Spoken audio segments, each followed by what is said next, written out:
A vertical pole of length 6 meter cast a shadow of 4 meter long on the ground, and the same time a tower cast a shadow of 28 meter long. Find the height of the tower. Tower की height find करनी है।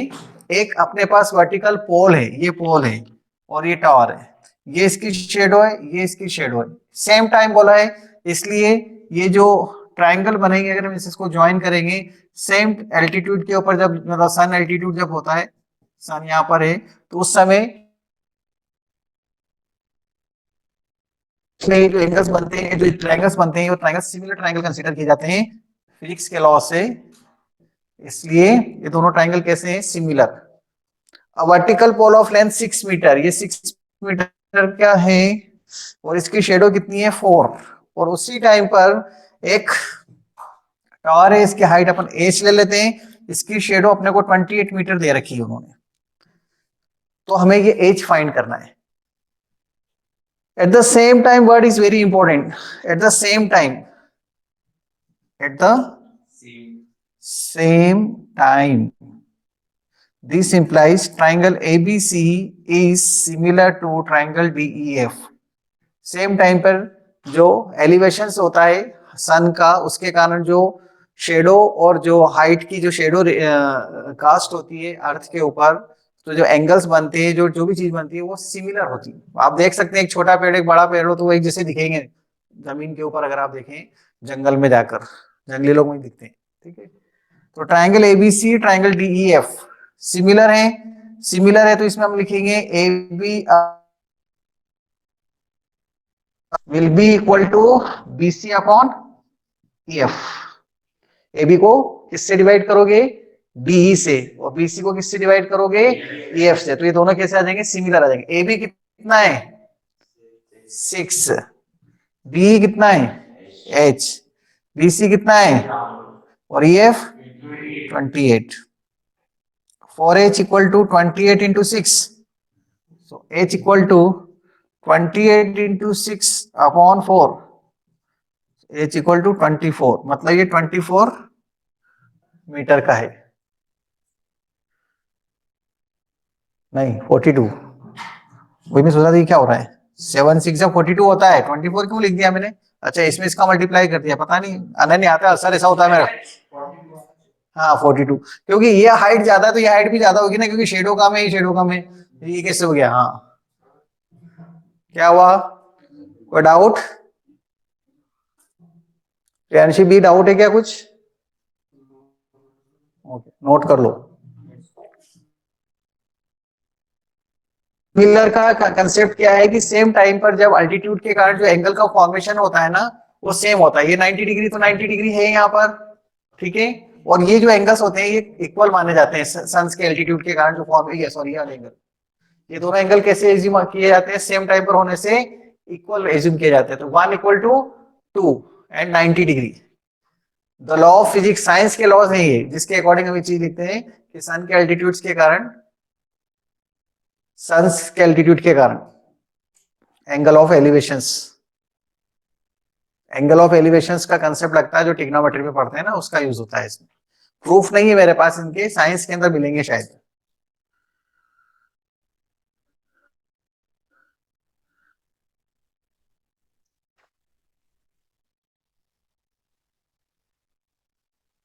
आपने trigonometry में use किया है इस चीज का एट द सेम टाइम।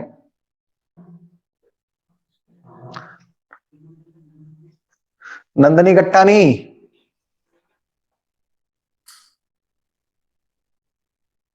हाँ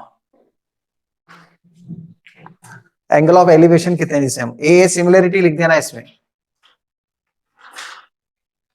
90 degree and 1 equal to 2, A similarity जरूर लिख लेना, 1 equal to 2 and A similarity.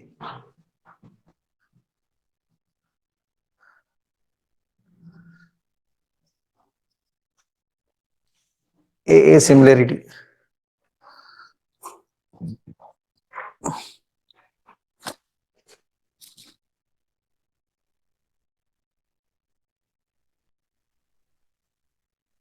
Question number 15, screenshot ले लो इसका। 16 If AD and PM are the medians of the triangle ABC and triangle PQR, if AD and PM are medians of triangle ABC and triangle PQR, एक triangle ABC दिया है, एक triangle PQR दिया हुआ है, ठीक है, एडी इसकी मीडियन है, पीएम इसकी मीडियन है। कितनी बार ऐसा, तीसरी बार ये क्वेश्चन आ रहा है इस टाइप का मीडियन वाला। तो क्वेश्चन पहले कर चुके हैं हर्षम, अगर आपने कंटिन्यू क्लास करी हो पिछली तो याद दिला रहा हूं आपको। तो एबीसी और पीक्यूआर दो ट्राइंगल है, उसकी दो मीडियन है, एडीसी, एडी और पीएम, वेयर ट्राइंगल एबीसी और ट्राइंगल पीक्यूआर सिमिलर दे रखे हैं उन्होंने, ठीक है, गिवन एडी पीएम मीडियन। अगर ये मीडियन है तो आपको ऐसा लिखने से कोई नहीं रोक सकता, BD equal to BC and QM equal to MR, ठीक है, इसको इक्वेशन 1 दे दो गिवन में। और साथ में ये भी दिया है ट्राइंगल एबीसी सिमिलर है ट्राइंगल पीक्यूआर के।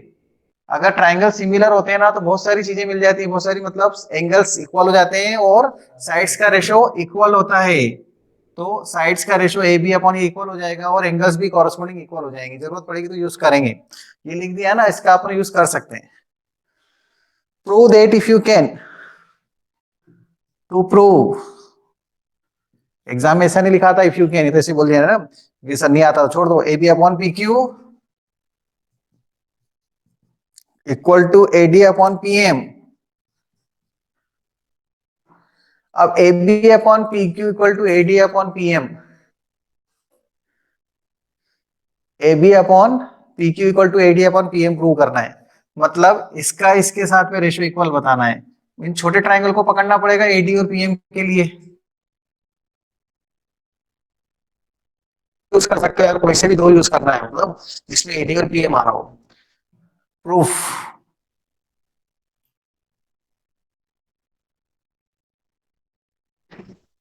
ट्राइंगल पीक्यूआर, पहले हम इसकी बात करते हैं एबीसी और पीक्यूआर की, जो दे रखा है।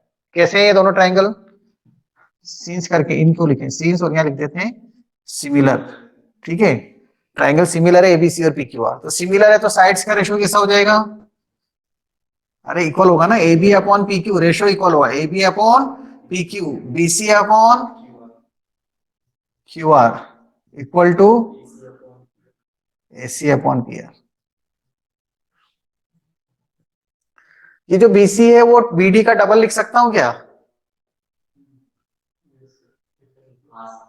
बीसी को बीडी का डबल, ठीक है, ओके, कोई बुरा तो नहीं लग रहा है, 2BD, और क्यू आर को क्यू एम का डबल लिख दूं तो कोई बुरा तो नहीं लगेगा, 2 से 2 कट जाएगा, ठीक है, वो तीसरी साइड की जरूरत नहीं, कोई बात नहीं, तीसरी साइड की जरूरत नहीं है इसलिए नहीं लिखा मैंने। अब इससे क्या हुआ, A B upon P Q equal to B D upon Q M, और ये एंगल बी और क्यू तो इक्वल है, वाई सीपीएसटी, ये वाला एंगल और ये वाला एंगल इक्वल है, 1 = 2 लिख दो यहां पर, 1 = 2, ठीक है, क्यों इक्वल है, क्योंकि ये दो बड़े ट्राइंगल्स कॉन्ग्रुएंट सिमिलर दे रखे हैं, सिमिलर दे रखे हैं, इसलिए ये वाला एंगल ये वाला एंगल तो इक्वल है ही, बड़ा एंगल। अब आपके पास देखो ये साइड का इसके साथ रेशो, इसका इसके साथ रेशो, और बीच का एंगल इक्वल है छोटे ट्राइंगल में, छोटे ट्राइंगल में सांस लग जाएगी, मतलब ऐसे एस, दूसरा मत सोचो, हाँ, हर्ष खुश हो रहा है सांस का नाम लेते से, हैं, हाँ, therefore A triangle ABD is similar to triangle PQM. Why triangle ABD and PQM similar? By SS. SS कैसे? AB upon PQ equal to BD upon QM and angle 1 equal to angle 2. ये reason देंगे इसका, और therefore you can write क्या, A B upon P Q will be equal to A D upon P M CPST. ये हो गया proof, कोई doubt दिख रहा है, नहीं दिख रहा होगा, यहाँ जो बैठे इनको दिख रहा है लेकिन बाहर वालों को नहीं दिख रहा, मतलब वो ऑनलाइन घर पे जो बैठे, दिख रहा है, नोट करो जल्दी से, स्क्रीनशॉट ले लो।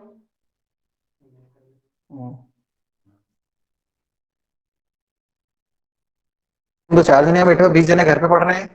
20 नहीं है, 23, 24, 25, 26 बच्चे हैं। 30 टोटल हो गए।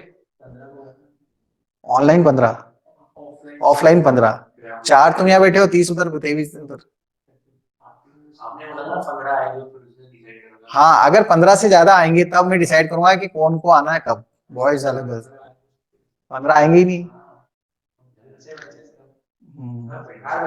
और तुम ये संडे बना, हाफ डे बना रहे हो क्या ठंड में? अच्छा हुआ संडे के दिन नहीं आया।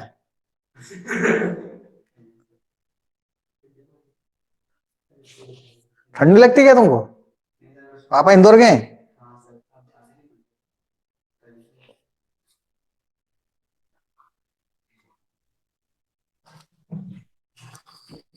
Next,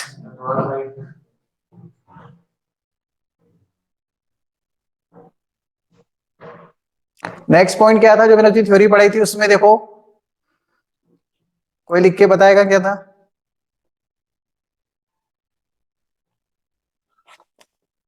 Priyanshi is absent, so Avni will take the attendance और उमंग will take the attendance। अगर अवनी को प्रॉब्लम हो तो उमंग। इसमें 4 नाम नोट कर लेना: आदित्य, अनय, अनन्य, अक्षत और हर्ष यहां बैठे हुए।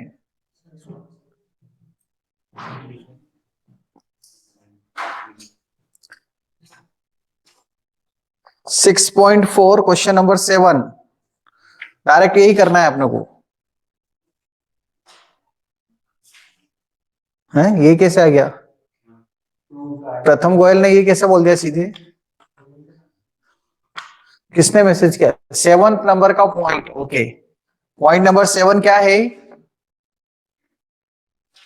7th नंबर का पॉइंट 6.4 एक्सरसाइज है जिसमें हमको एरिया वाली थ्योरम का यूज करना है पर उसका प्रूफ नहीं करना है। Yes, okay, thank you.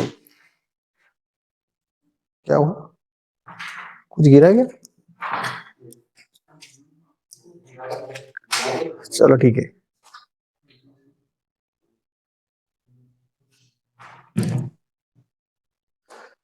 अच्छा, पहले ये है, पढ़ के बता दो जरा, तुमने नोट कर रखा होगा ना उस दिन।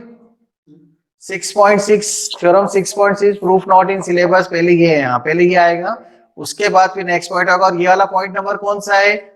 Proof not in syllabus, theorem 6.6, theorem 6.6 proof not in syllabus. हाँ, पॉइंट नंबर कौन सा है? 10 पॉइंट। चलो पॉइंट नंबर 10 पढ़ते हैं पहले, फिर 11 पे आएंगे। Yes, sir. Point number 10, theorem 6.6,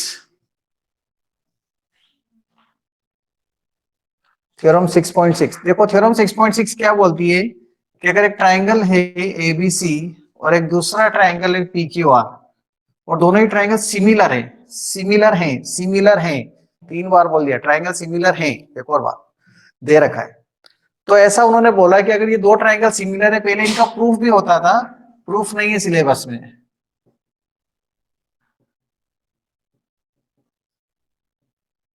ठीक है, तो अगर ये थ्योरम ये बोलती है कि अगर 2 ट्राइंगल सिमिलर है तो इनके एरिया का रेशियो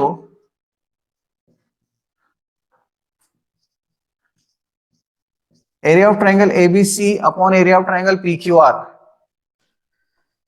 एबीसी और पीक्यूआर ट्राइंगल्स का एरिया का रेशियो, एआर का मतलब area, area of triangle ABC upon area of triangle PQR, दोनों ट्राइंगल के एरिया का रेशियो इनके साइड्स के स्क्वायर के रेशियो के इक्वल होता है। अब साइड्स कोई सी भी ले सकते हैं, कॉरस्पॉन्डिंग होना चाहिए बस। एबी लिया है तो पीक्यू आएगा, बीसी लिया है तो क्यूआर आएगा, और अगर एसी लिया है तो पीआर स्क्वायर। ये प्रूव करना होता है। और गिवन क्या है इसमें?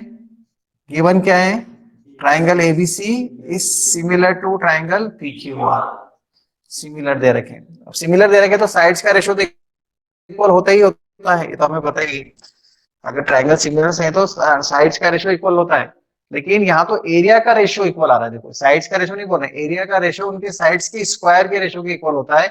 एक अच्छी थ्योरम है, एक अच्छे क्वेश्चंस को सॉल्व करने में हेल्प करती है, लेकिन प्रूफ नहीं करना है। प्रूफ भी कोई ज्यादा टफ नहीं था, पर अब सिलेबस में नहीं तो अब क्यों पढ़े उस चीज को, अभी नहीं पढ़ना है, वैसे हमने पहले पढ़ा दिया है, पहले तो पढ़ाया है मैंने आपको। अब आपको ध्यान नहीं होगा, आपने नोट्स बनाए नहीं है तो आपको ध्यान नहीं है कुछ, ठीक है। इस पर बेस्ड एक्सरसाइज 6.4 है, एक्सरसाइज 6.4।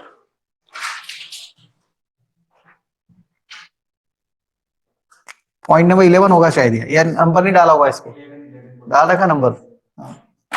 एक्सरसाइज 6.4, 15 पॉइंट लिखा रखे हैं शायद मैंने, 13 पॉइंट है तो अपन नॉट, हाँ कॉन्वर्स नहीं है इसका, पाइथागोरस। चलो अभी वो आगे बात करेंगे, अभी अपन 11 नंबर के पॉइंट पर है ना।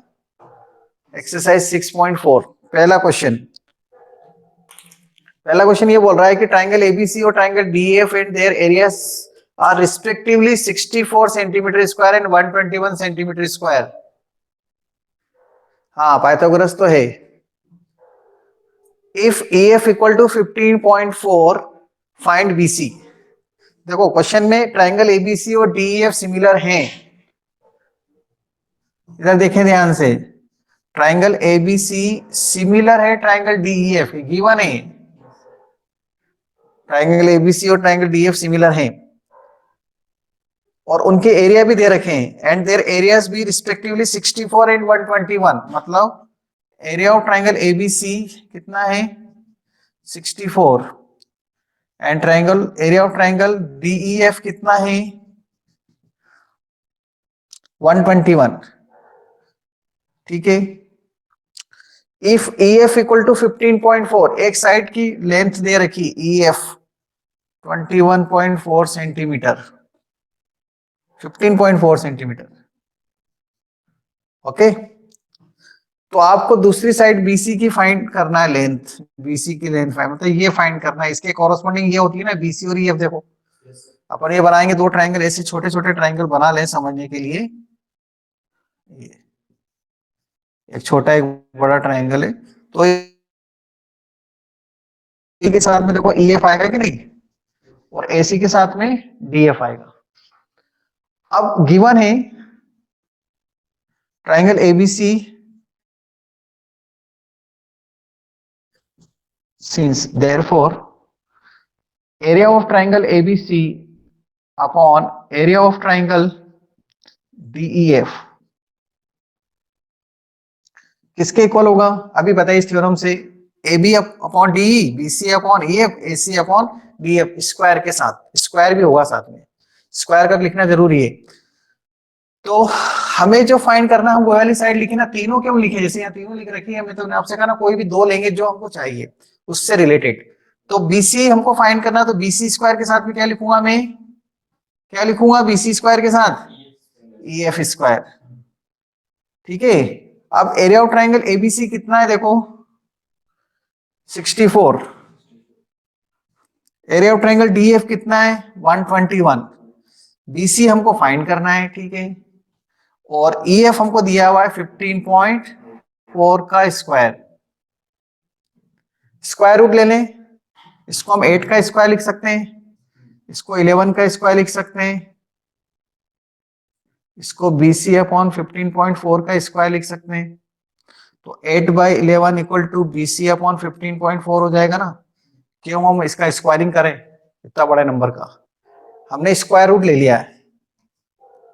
अब क्रॉस मल्टीप्लाई करो, क्रॉस मल्टीप्लाई 8 में 15.4 का मल्टीप्लाई होगा, और दिस इंटू दिस, और 11 एज इट इज रहने दो, मतलब इसको इधर लिया है, सीधी सी बात है, BC आ जाएगा।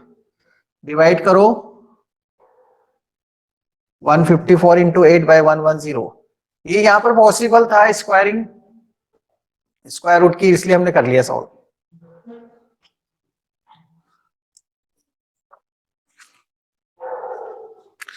अभी छोटी सी कैलकुलेशन आपके लिए दी है, प्लीज टेक द स्क्रीनशॉट।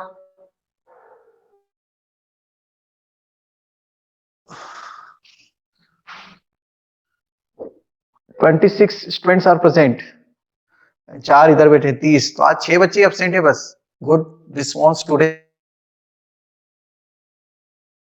अचानक अच्छा, अगले उसको तो पता भी नहीं हर्ष को एग्जाम आ रही क्या। थोड़ी देर बाद ये पूछेगा कि मेरा नाम क्या है। अच्छा, बोले कौन सी क्लास में हूँ मैं। हाँ good.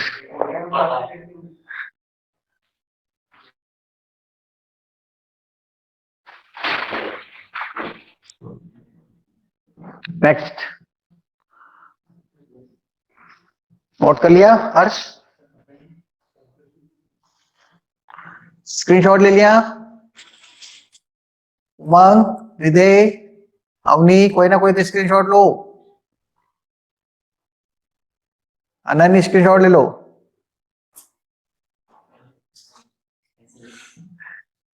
SS short form.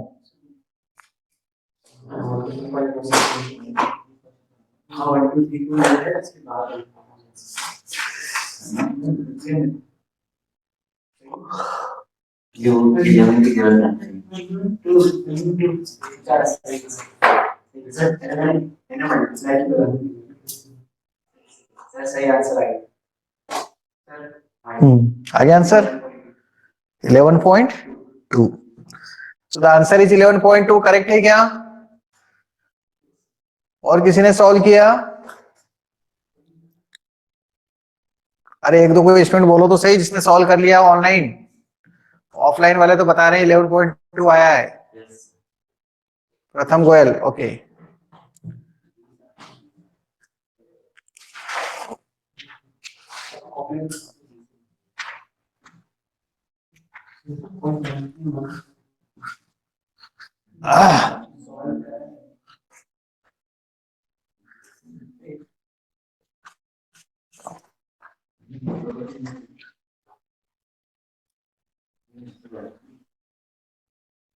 Question number 2.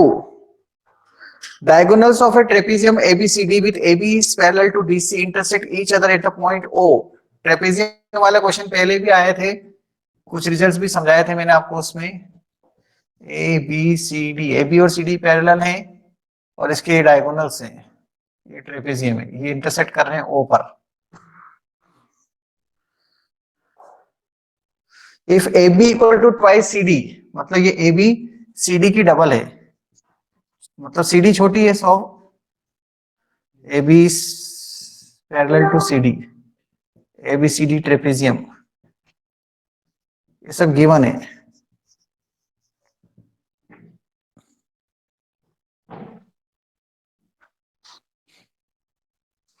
Find the ratio of the areas of the triangle AOB and COD. To find ratio of areas of the similar triangle, triangle AOB, similar triangle नहीं दिया है, similar word थोड़ी use किया, वो तो अपने को बताना पड़ेगा। एरिया ऑफ ट्राइंगल फाइंड करना है, एओबी और सीओडी का एरिया फाइंड करना है। अगर इनका एरिया फाइंड करना है तो वो इनकी साइड्स के स्क्वायर के रेशियो के इक्वल हो जाएगा, और साइड्स में रिलेशन दे भी रखा है, और ट्राइंगल सिमिलर तो बताने पड़ेंगे ना उसके बाद, क्योंकि साइड्स कौन सी चाहिए आपको, ए बी और सी डी दे रखी है, तो सी डी इसमें है, ए बी इसमें, मतलब ये दो ट्राइंगल लेना पड़ेंगे आपको। अब ये दो ट्राइंगल में ये वाला एंगल इसके इक्वल है, कोई रोक नहीं सकता लिखने से अपने को, क्यों, वर्टिकली अपोजिट एंगल। और ये वाला एंगल 3 इसके इक्वल है 4 के, क्योंकि दोनों लाइन पैरेलल है, तो ये अल्टरनेट एंगल्स होने से ये जेड बनता है ना, जेड, तो 3 और 4 इक्वल, 1 और 2 इक्वल, तो ट्राइंगल से ए सिमिलरिटी से दोनों ट्राइंगल सिमिलर। अब सिमिलर है तो बल्ले बल्ले अब तो साइड्स का रेशियो का स्क्वायर हो जाएगा, इसलिए पहले ही लिखेंगे हम टू फाइंड में, प्रूफ में, in triangle AOB and triangle AOB के साथ में लिखना पड़ेगा सीओडी, ये भी ध्यान रखना है। कॉरस्पॉन्डिंग पार्ट ए के साथ में सी आएगा, ओ के साथ ओ आएगा, तो बीओडी कॉरस्पॉन्डिंग पार्ट हो जाएंगे। एओसी और सीओडी लिखना, क्या क्या लिखेंगे आप, angle 1 equal to angle 2 vertically opposite angle, angle 3 equal to angle 4 alternate interior angles since A B is parallel to C D, ये गिवन है इसलिए A A similarity triangle AOB is similar to triangle COD.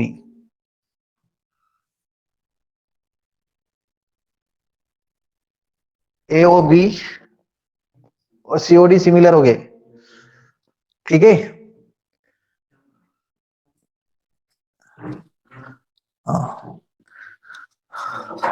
AOB and COD, तुम्हारा बचेगा तुम तो मार दो यहाँ पर। AOB और COD सिमिलर हो गए, ठीक है। अब सिमिलर हो गए तो area of triangle AOB upon area of triangle COD, okay.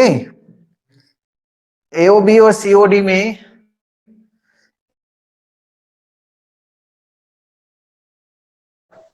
CD के स्क्वायर के इक्वल होगा, थ्योरम। ट्राइंगल सिमिलर है तो मैं साइड्स के स्क्वायर के रेशियो को इक्वल लिख सकता हूं ना, कॉरस्पॉन्डिंग साइड्स। तो मैंने AB के साथ में CD ले ली साइड, देखो आप AB है तो ये CD आएगी कॉरस्पॉन्डिंग पार्ट। अब AB की जगह मैं क्या लिख सकता हूं, यहाँ दे रखो गिवन है देखो 2CD, तो AB जहां दिख रहा है वहां CD का स्क्वायर बाय CD स्क्वायर, इसके लिखेंगे बाय 1। इससे क्या हो जाएगा, ये 4CD स्क्वायर हो जाएगा और ये भी CD स्क्वायर है, तो CD स्क्वायर से CD स्क्वायर कट हो जाएगा तो 4/1 बचेगा, मतलब 4:1। हाँ, पहले CD कैसे कट कर देंगे, स्क्वायर किए बिना, पहले स्क्वायर होगा उसके बाद CD कट करेंगे। ऐसे मत बनाओ रामू, CD स्क्वायर, इसको पहले स्क्वायर लिखना पड़ेगा इसके बाद कट होगा, ऐसे डायरेक्ट CD CD और ये दो नीचे से बच जाएगा। कहां से,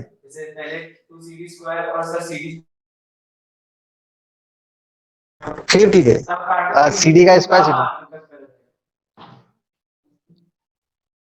नहीं तो ये पता लगे कि सर ये CD से CD कट गया, 2 का स्क्वायर 4 और नीचे 2।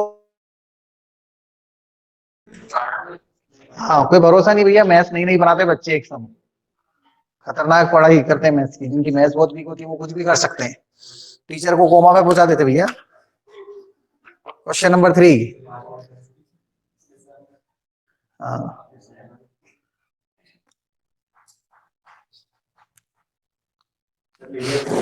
हो गया,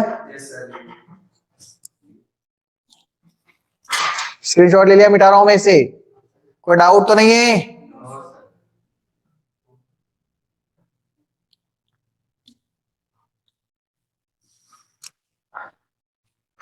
question number 3, in the given figure ABC and DBC are two triangles, ये ट्राइंगल्स हैं, सिमिलर नहीं, सिमिलर बताने की कोशिश करेंगे अगर होते होंगे तो। 6.44 फिगर दिया हुआ, ये भी ट्रेपेजियम जैसा दिख रहा पर है नहीं, बोला नहीं ना क्वेश्चन में, बोला है क्या, नहीं है। और BC और AD डायगोनल है, ABCD इस तरह से दिया हुआ है, यहाँ O है। ABC and DBC are two triangles on the same base BC base पे दो triangle. If AD intersect BC at O, show that to show area of triangle ABC, AB नहीं वो ट्राइंगल है ना, पैरेलल लाइंस नहीं है, ये word यहाँ ध्यान रखना है ना। और एरिया ऑफ ट्राइंगल DBC, ये ट्राइंगल DBC का रेशो किसके इक्वल आएगा, AO बाई DO के इक्वल आएगा। देखो जब जब एरिया आएगा ना तब तब अपने को सिमिलर ट्राइंगल का कंसेप्ट तो लगाना ही पड़ेगा, ये तो सोच ही लो आप। तो ट्राइंगल को सिमिलर बताना पड़ेगा अपने को, क्या है सिमिलर दिख रहे हैं ट्राइंगल ABC और DBC। ये जो ट्राइंगल है ना, ये ट्राइंगल, ये इस ट्राइंगल की ले रहे हैं क्या अपन, ट्राइंगल सही लिए हैं क्या मैंने, देखो जरा एक बार, ABC और DBC, ABC और DBC, DBC ट्राइंगल है ना, DBC।